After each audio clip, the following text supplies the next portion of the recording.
Yeah. Sash, Platinum Award winner. How many Platinum Awards? I mean, you can't even count them on your fingers.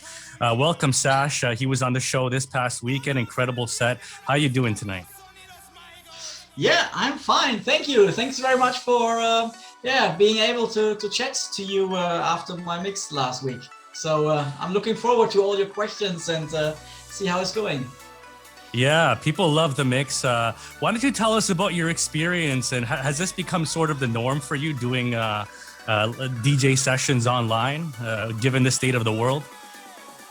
I mean, it's weird, you know. As everybody knows, all the DJs, we're not touring since the last 14 months, and I would never ever thought, in my interior life that one day I'm in my house, having an own little recording studio and mixing it there and pretending, there are people behind the camera and it's weird, because Yeah. I'm a DJ. I love to see the reaction of the crowd and I want to play for the crowd. I want to interact with the crowd and I want to see that they see I have a good time and I want to bring them a good time. And it's so weird, when you do it downstairs in your studio and there is nobody and you're still doing it. It feels weird, but I got lots of messages through the last couple of months that people actually love that a lot. That I almost act as I would be on stage. Just not doing a normal set and not talking, and because that's not me. When you see Sash live on stage, that's me. What you see as well on the streams. Yeah. And obviously throughout the stream, you're telling people to put their hands up in the air. You're used to doing that while you're on stage, right? And you're basically imagining them, do that, right? Yeah, and I'm sure, there are people who are actually doing that. I have done a couple of weeks ago. I have done for a German radio station called Sunshine Live, a live stream, and I was there in their studio, and I had a big green screen, and opposite on my side, there was as well a big, huge LED screen, and I actually saw there what I do, and I saw on little parts what the people actually do at home. And they were dancing, Okay. in the living rooms and hands in the air, and they partied at home. So that was actually quite nice to see the reaction the people give to what I tell them to do. Yeah, definitely. It's definitely a different experience. And you've been at home without any gigs, what, for over a year now? Yeah, I had my last show was on I think it was the 12th of March in the UK. I was there on the weekend, and then after that weekend, everything closed down. No flights anymore. All the gigs got cancelled, and it's sad because even today I think I got 4 cancellations now for this summer festival season because everybody was moving from last year to this year. And now everything starts again moving from this year to next year. Yeah, I think at the moment I don't have any shows there. I think there's one in June in England I might have, and then there is a one in Finland still what I I see. might have.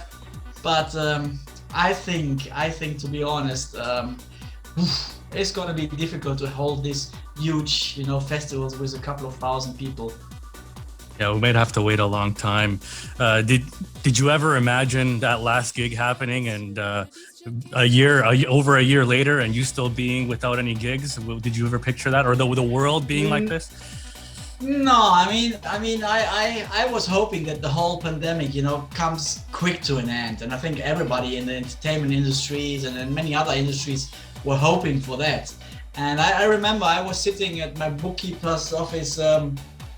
I think it was beginning of April, and he said to me, "Sasha, let's count that nothing's going to happen in 2020 and in 2021." Okay. And I was thinking, nah, you're stupid. It's not going to happen. We're going to start everything again, at least in January 21.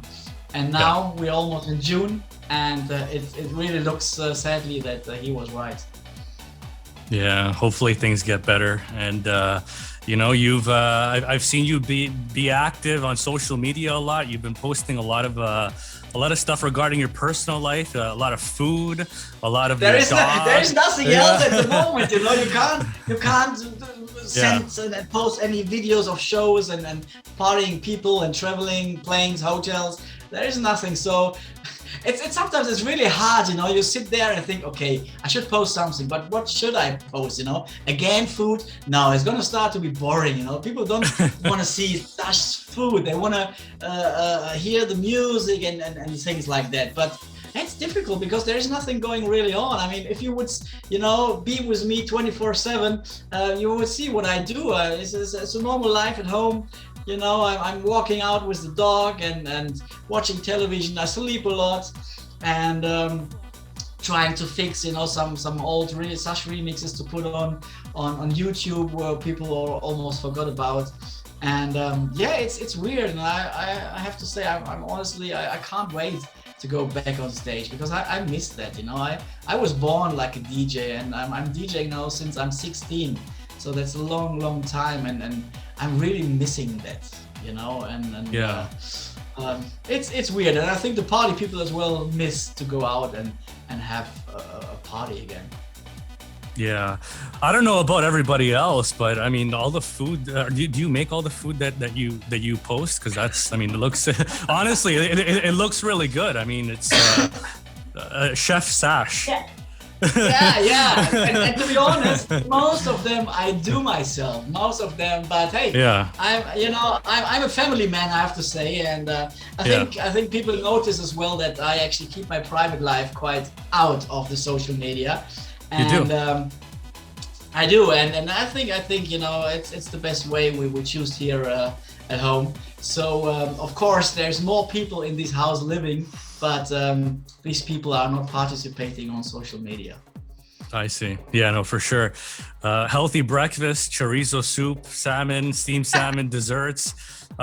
Playing playing the oldest game in the book, which is Go. If you guys want to see Sash or any of those delicatessens, I mean, by all means, you know, Sash is on that.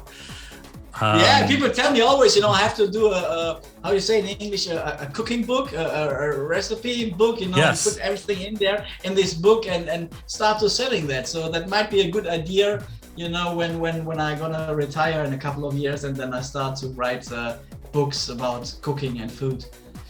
The Chronicles of Chef Sash. And now you got your vaccine yesterday, right? Yes, that's true. Finally. So, and I'm quite happy because I got Johnson & Johnson, so there was just one, you know, shot in the arm, and so now I have to wait 2 weeks until it's fully working. That's what they told me. But I'm feeling good. I'm feeling fine. It just hurts here quite a lot. So okay, but no issues. It's okay. No. So no fever and nothing really like that. And I had a normal day today. But I was nervous the night before. I could not sleep, basically. Yeah. I was nervous because, you know, it's like I'm a healthy person and I'm never basically ill. And the sad thing is, I said before, no, I'm not gonna do that. Why? I'm healthy all the time and the family is healthy. I'm not feeling good with that. But when you look now around all the traveling situation and at the end, you know, there's almost no point to not doing it. Yeah. I mean, some people say it's silly. You do it because of these things. But on the other hand, I said, hey, I want to go back to work, you know, and I have to feed a family. And if that helps, then I'm doing it. If it was right, we might know in a couple of years. They might start, you know, asking to have it for traveling. So you're ahead of the curve, right? In that sense. Yeah, that's why I did it. That's why I did it. Yeah. And I was Googling already, you know, today, all the day. And the sad thing is basically it doesn't help so much if you're fully, how you say, vaccinated. Vaccinated. Vaccinated. Oh, what a word. And it doesn't help so much at the moment because the flight companies and the air companies, they still want to have a negative COVID test from you. So they say it doesn't matter if you're vaccinated fully, we still want that test. That's at the moment. Who knows how it looks in 3-4 weeks? We'll see what happens, right? I mean, the world is in upside down right now, but you did mention that you're not used to this. You've been DJing since you were 15 years old. This is what you love to do. This is your career, right? So let's talk about that a little bit. Let's talk about when the Sash project first got started. Tell me about that. Tell me about the three members. Are these three guys, you included, are you guys still, part of the same project, or is it just you? Of course. I mean, Thomas, Ralph, and me, we still work together, and we're together now since, the first single we did was 1994. It was Careca, Indian Rave, and fans of Sash know the whole story, and we got a record deal, and then we made another song, and then the record companies didn't want to release that song, so we had to change the name. So we changed it from Careca to Sash, and then the first song was It's My Life, and that was 1995. So it's 26 years ago now. And then everything was history. Then after that one came Encore, then Ecuador, and until today, Thomas, Ralph, and I, we're good friends still. We're working together. For quite a while, we didn't do any new music. And then we decided, actually beginning of last year, before the pandemic started, we produced a really cool festival track. And it was supposed to release in last year's summertime. But then when the pandemic started, we said, no, there's no point to release that track because I'm not on the road. I can't promote it on festivals to bring it to the people and to show it to the people, let them hear. So we decided to put that track back in the box. And we said, okay, what are we going to do? We want to release something. So we met together with Shane Ward and we produced Coming Home. And we said we should do something what's really a radio track. Yeah. And then we released, Coming Home. It's a great track, by the way.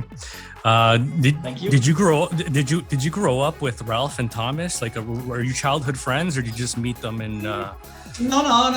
That's a funny story as well because in the little village where I live, there was a nightclub, and my girlfriend at that time, she was working there on the bar in this nightclub, and I was hanging around there every weekend as well because she was working. But I was a DJ in the small youth club, and I thought, I'm cool. I'm a cool DJ, so I'm gonna go to the owner and say, hey, you need a DJ, And he said, where are you working then now? And I told him, in this little youth club. He said, no, but we need a waiter. You want to start here as a waiter? And I said, well, my girlfriend is working here. I'm hanging out here anyway, so I can work as well a little bit and make a little bit money besides. So, and that same day when I started as a waiter in that club called Kings, Thomas started to work as a DJ. And so we started to know each other, and he came always on the weekends with several remixes they made in the studio, Thomas and Ralph. And I found it very cool, but I had no clue of music productions whatsoever. I only could play the organ and the keyboard. And I had an idea for a track, and Thomas said, okay, if you have enough cash and you can rent out the studio and us for one night, then we can produce for you that track. And then I was thinking, okay, should I not? Maybe at the end I just have a little tape deck and it's expensive and nothing happened. But I did. And then we went to the studio in 1994 and then we produced the first song, and then, everything happened. And then one day Thomas left the club to another club.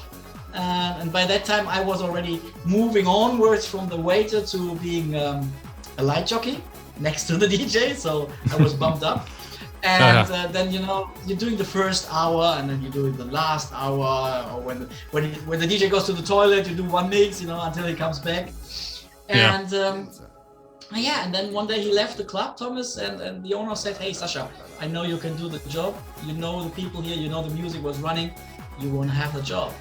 I said, oh yeah, great. And that was then my first real DJ job in a nightclub. That must have been 95 or 96, I guess. I think end of 95. Yeah. Wow. So you got together with these guys to make your first track, and that was under the name Carecas, right? Yeah, that's true. Yeah, Indian raver. Tell me about that. I mean, you know, you guys made this track. You guys, where did the name Carecas come from, and why did the record label not like that? Why did they choose Sash instead?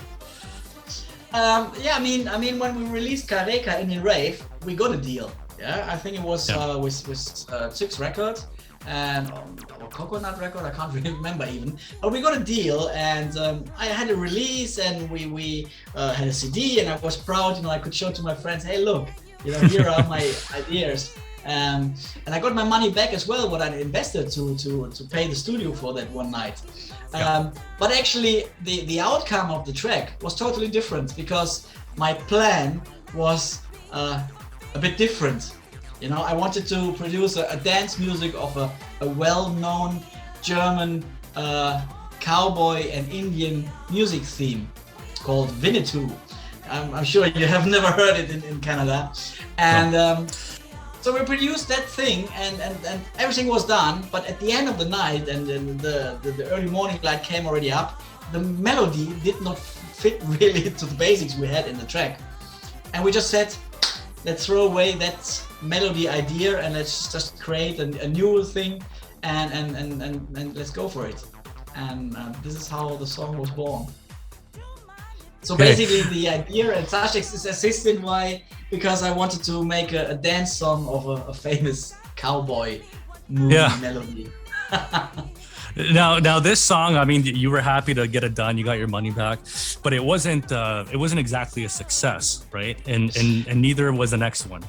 No. I mean, as I said, we got the money back, and I was happy and I was proud. Hey, there's a CD, there's your name on, that you have was produced the track, and then a year later, 1995, I said to Thomas, I said, hey, listen, I want to try another one. I have another idea. Let's do something again. And he said, yeah, okay, come on. And this time even I did not have to pay the studio, because they were trusting me. Maybe I had a good idea, it's going to work again. So we went back to the studio, and we produced It's My Life, the really first Sash track. And as I said before, first we wanted to bring that to the same record company from Careca, but they said, no, we don't like it, we're not going to release it. And then we went to Polydor in Germany, and they said, oh yeah, we love that, but of course we had to change the name. And then we played around with my name, Sasha, and we put the C away, and then capital letters, and then it looks a little bit empty, small. I said, I need an exclamation mark at the end. Exclamation mark. So then it looks good. Yeah, and then It's My Life. Went to be a club hit in club Belgium. hit. Now, you. Go ahead. You go. No, you were looking to get mainstream, or were you happy with just the clubs? I mean, I was always saying that the Sash music should be music for everybody. Yeah, it should be music. You can go clubbing, you can go dancing, you can do your sports, but as well you can work in the kitchen, and do your cooking. It should be.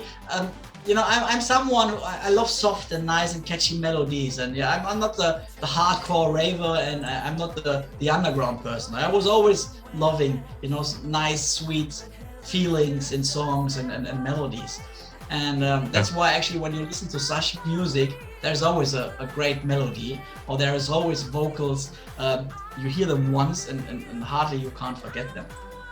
Yeah, and that was the reason. Now, you've gone on record to say that Encore une fois, which, was a massive hit, it took you 3 hours to make, right? Yeah, it was quite quick. It was on my birthday, the 10th of June. Yeah. Yeah, 1996. Yeah. So and we said, okay, we have to do a song because of the success of It's My Life in Belgium, and the Belgium record company label. They said, oh, please make a follow-up, because the DJs are really calling us in every day and say, hey, when is the next Sash single coming? And this is why when you translate the whole lyrics at the beginning of Encore une fois, you know, we say thank you to all the people who made It's My Life to be a big club hit success in Belgium. You know, John Paul is John Paul de Costa from Byte Records, the record label in Belgium. I mean, to make a track that massive in 3 hours, I mean, that's. Did you expect it to even, you know, be that big? No, of course not. And I can tell you by that time, I was working in a record shop in Mönchengladbach in Germany, and I never forget that day, because the phone rang, and my boss picked up the phone and he said, "Oh, Sasha, there's telephone for you, but quick, we have lots of people here in the shop. I need your help." And the owner of the label called and he said, "Sasha, can you quit your job?" And I was like, "Huh? What do you mean, can you quit your job?" "Yeah, Encore une fois is going to be number 1 or 2 next week in the charts in the UK for sure.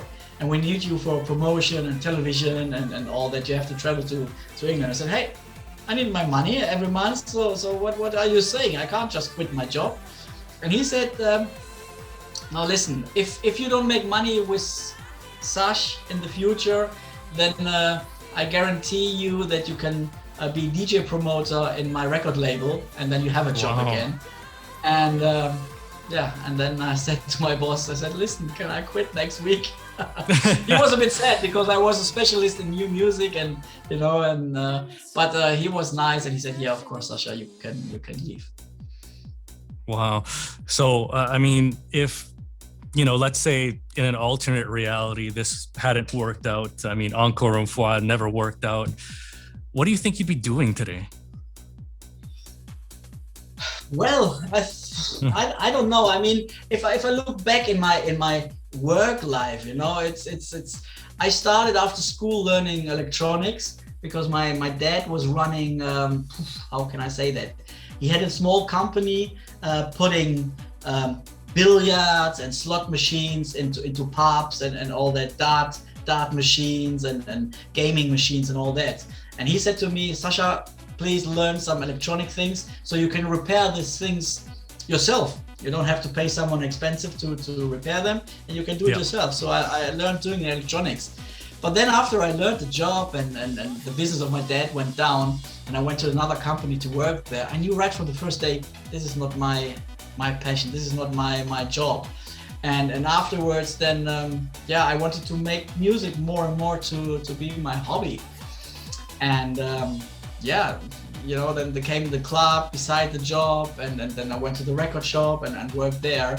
So I moved on and more, you know, to the music business and to the things I love in my life, and that's music. That's good, and I'm pretty sure you at this point in life you don't have to work. I mean, because you're doing what you love, right? Which is, I mean, this is you know what I always say is like working should be the fun part of your life. I mean, this is what I want to tell always the young people, you know, when they have to come to the decision what job I have to choose, what I should do. You should choose something you know you're gonna love, because this is something you might have to do the rest for your life, you know. And if there's something you don't like, where's the point to you know, wake up every morning and doing it on and on and on. a lot of people do that. They spend their whole lives at a job that they don't like just to get that retirement, right? So you know, thankfully that's not you. They should not, you know. But I have to say, I mean, at the end it turned out for me kind of winning in the lottery. I mean, I never expected a success like that after the first 2-3 songs, and how everything turned out. You know, I always love to say you have to be at the right moment, at the right spot, and knowing the right people. Of course, beside, I think we have produced amazing tracks. I mean, Ecuador, it doesn't matter who you ask these days, if a kid with 10 years or someone old with 60, 70, it seems to everybody knows that track and that melody. It's crazy. That's right, and you mentioned Encore une fois was created on near your birthday 25 years ago. What's the plan this year? You're gonna have 2 cakes or something, or you're gonna? It's basically very soon. It's just in 2 weeks. Yeah. There's still no parties allowed in Germany, so I already skipped on a big 50th birthday party last year in June because no parties were allowed. I could not even go out for dinner or something. I just sit at home and had a glass of wine and nice food. It's just another year gone, so I think I'm not gonna celebrate very big my birthday. And we're working again on another track, on a new track for the moment, and it's not sure when we're gonna release that. And but it's a cool track. It's this time a female voice again. It's gonna be an English song, full vocal number that I can say. Wow. But more I don't want to talk about because it's still a big secret. But it's someone really well known as a featuring artist, and we hope that we're gonna have a success with that new record when it comes out. We're looking forward to that. I do have a few questions here about Ecuador. Now, Okay. I mean, obviously, that was the second big hit that you made back in '96, I believe, right? '97. We produced in '96, but it came out in '97. Summertime. Yeah. Now, why why did you choose Ecuador as the country to base the song around? Did you meet a girl from there? Or, I mean,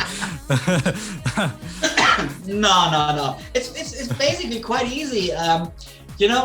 When Encore une fois was a hit, the record company, especially the English record company, tried to force us to make our own copy of Encore une fois. They came to us and they said, hey, just change a little bit the melody, take again this girl, screaming some other French words, and here we go, we'll have another second hit. And I said, I don't like that, because especially in the 90s, there were many dance acts that did the same. They had one hit and then the follow-up single sounded exactly the same, and I said, no, that's not my passion, that's not my idea of music. And I said, I always want to have the follow-up single should be totally different to the one before. And but for us it was clear it's going to be again almost an instrumental track with some voice on it, and we produced the instrumental first.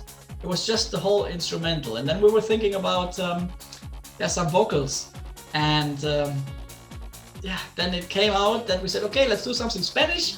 It's going to be a song for the summer, and let's scream a country name.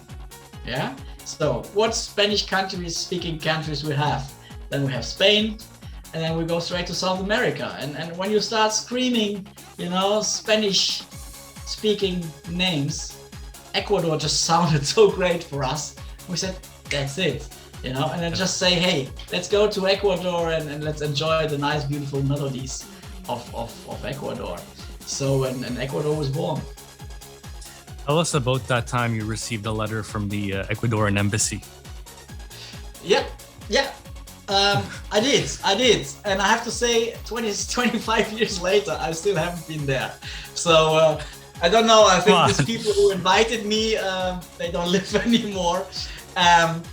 It's actually weird because many Ecuadorian people, they write private messages on social media and they say, hey, Sash, your song should be actually our national anthem because everybody knows it, everybody loves it. I know that when the national soccer team goes into the stadium, they always play Ecuador, and it's a great thing for them.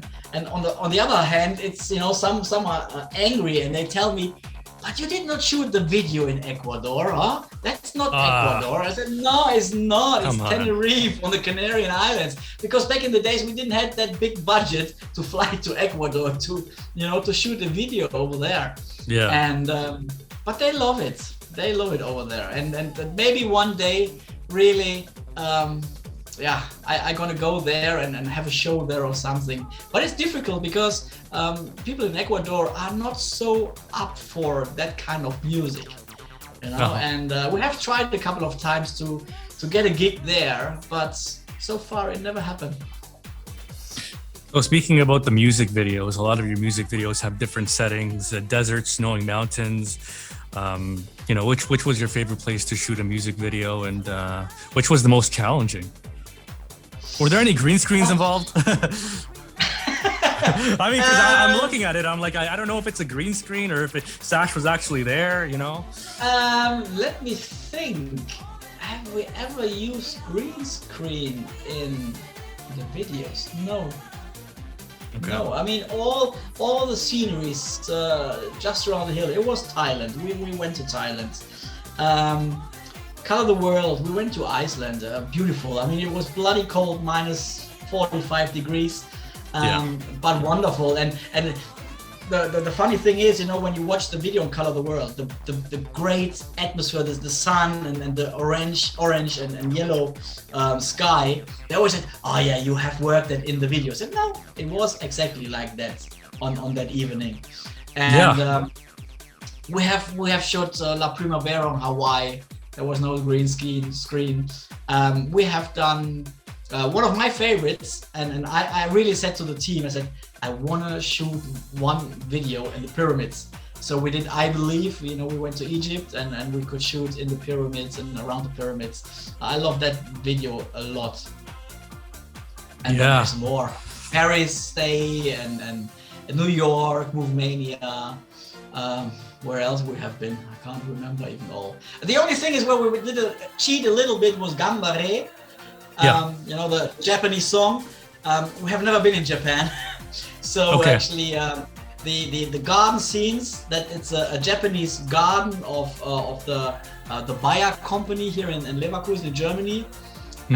And the inside set, the tea house, they just built it and we shoot it there. So Gambare was never done in Japan, really. Wow. What's one country that you haven't been to? I mean, and you really want to go because you're a world traveler, Sash. Well, I have been almost everywhere. I mean, I have not been to Argentina or Peru, somewhere there. I mean, that might be a challenge. I'm just watching here because I have a big world map here on my wall with all the sticks in where I have been. I mean, I've been Hawaii, I've been Greenland, Australia, New Zealand, Asia everywhere, Singapore, Thailand, South Africa, Europe everywhere, Russia of course. But South America, it's like Peru, Argentina. There are some countries I would love to go. China I have never been actually. So that's another big country. So maybe one day I go to China. How many languages do you speak? Not so many, but of course I speak German, English. It's okay. Spanish I speak. Dutch, because I'm living just 3 minutes near the Dutch border, so I'm going very often there for shopping or eat French fries there. That's it. It's enough, I can talk to people around the world. Just a couple more questions here in terms of collaborations. You've gone on record to say that you like to work with Madonna or Mariah Carey. Do you still have those desires, or has someone else new come along? Yeah, I mean, of course, Sash was big in the 90s, and of course, these days we're not that famous anymore, and there's many other more famous DJs around these days. But of course, I mean, if they would come along and Madonna says, hey, I want to do a new version of Mysterious Times or something like that, so I was like, yeah, go for it. But we're not writing emails anymore to these people and asking, you want to work with Sash together, because they might say these days, who? So you never know, you know. But I think we're not asking anymore. If they come from self, yeah, of course we would be very, very happy. But we just wait. How difficult is it to, have creative direction for music now? Because you're a guy from the '90s. You love that style, but you also got to appease the new generation, the new music. How challenging is that now? It's a total different world these days. Yeah. I think you can't compare anymore the middle of the '90s, the end of the '90s, or the early 2000s to these days. I mean, it has totally changed around. Back in the days, people made music, of course, for their passion, but as well to sell records and to make money with it. Yeah. Today you can't really make money anymore with producing records. In the '90s, you toured around the world to promote your records. Today you release a record to promote your tour. Yeah. Yeah.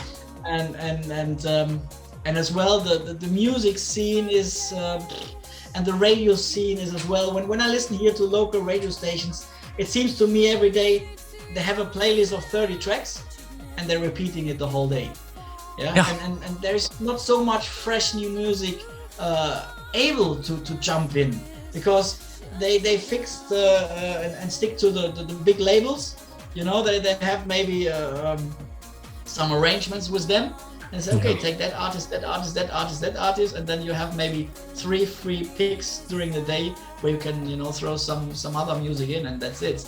So it's very, very, very difficult to get radio plays. I mean, I can say with the last Sash single with Coming Home, we were hoping for much more radio plays, because it's a really, really radio song, and we were really struggling to go on playlists around the world, because there's just full with 30 tracks and there's no space for anyone else, even for Sash notes, who people should remember maybe a little bit. Yeah, it's much more corporate, I guess. Sash, what is left for you? I mean, your career spans so many years. You've accomplished so much. Obviously, the gigs are coming up once they resume. What do you hope to accomplish that's new down the road, or what's left for DJ Sash?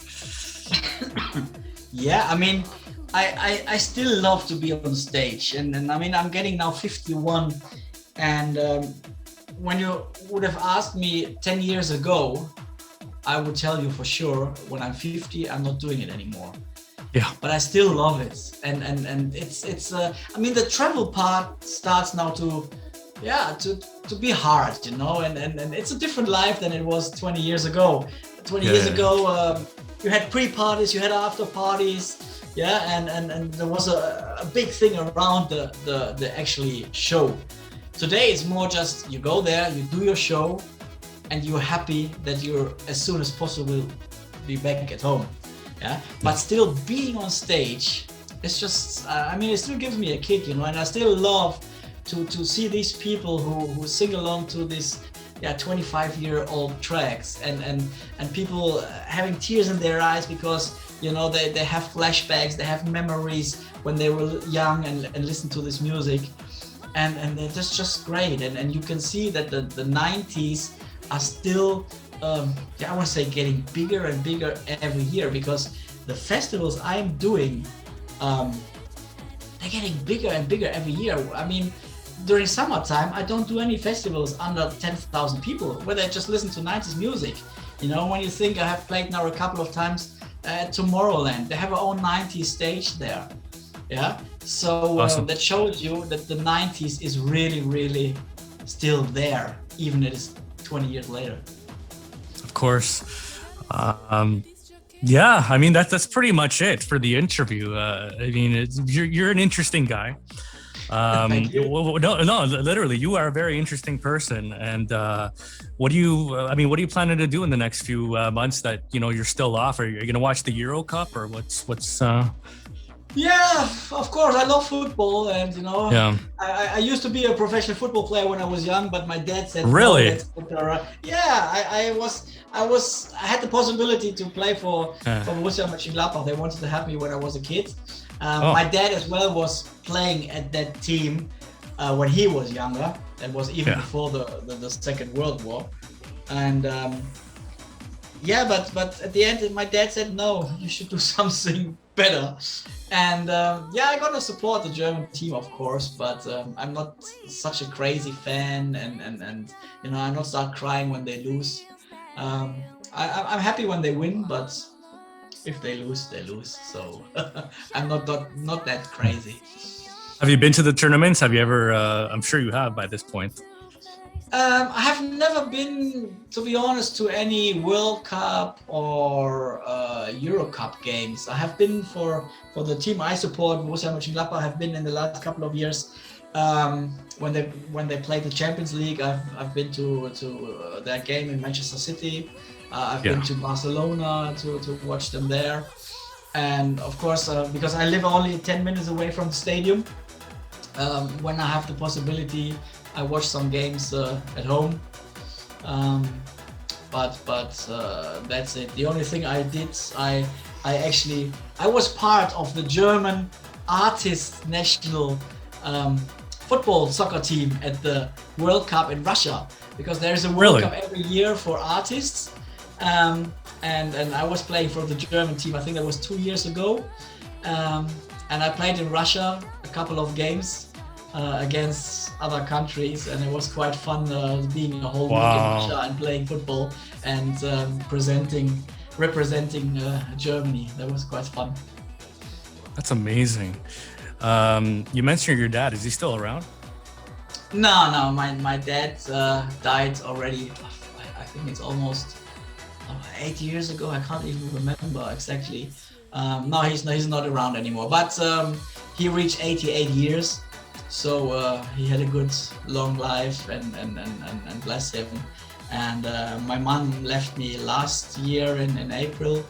So as well with the age of I think 85. So they had a good long life, and they're watching me from above now. Were they proud of you? They were always proud of me. I mean, they were always a little bit, worried. You know, they said, Sasha, what up? Because they didn't get that really what I'm doing. You know, flying around, and they always said to me, said, oh, you need some money, and should we help you? and is it all good? And then after they understood that a little bit, and they saw as well that during the year, I'm doing quite a lot of holidays, you know, flying to nice places and spending a lot of money for nice hotels. They said, you should not do that, you know, you should save your money when you're old. And I said, listen, Mom, you know, I'm living now. I want to enjoy something now in my life when I'm young and I'm able to do. I don't want to save all my money and then, you know, I'm crashing into a tree and I have had nothing of my money. So I'm living a little bit different than these people. Totally agree. Sash, you know, very insightful. I really appreciate your time. Thank you very much. And thank you. Yeah. Any final words? Any plugs? I mean, as I said, I hope everybody enjoyed the session I made for you guys. And I always have to say, you know, keep the 90s alive. Keep Euro music alive, because I think that was a great time with a lot of emotional songs, not just from Sash, from a lot of other artists. And if people ever have the chance to come and see one event of DJ Sash, they should come along, and because they're gonna have a good time, because I'm old, but I'm still a party machine. Yeah. I will make sure that if when things open up, if we ever do anything, if anything ever happens here, we try and bring you, because I'm sure you've never been to Canada. I've been in Canada. I've been in Canada. Have you? Yes, I've been in Toronto, and I never forget. That's where I'm from. Because you see, because I went there and we did I think 3 shows in a row. Really? One for television, one in the nightclub, and I remember I was on the TV tower on this glass bottom floor. You were at Much Music. Maybe you remember, maybe you don't. No, I mean this television tower you have in Toronto. I went up there. Television tower. Yeah, but there's not a nightclub. You're talking about the CN Tower, the big tower. And then of course I went to the Niagara Falls. You know, everybody who is near there has to go to the Niagara Falls and watch them. Yeah.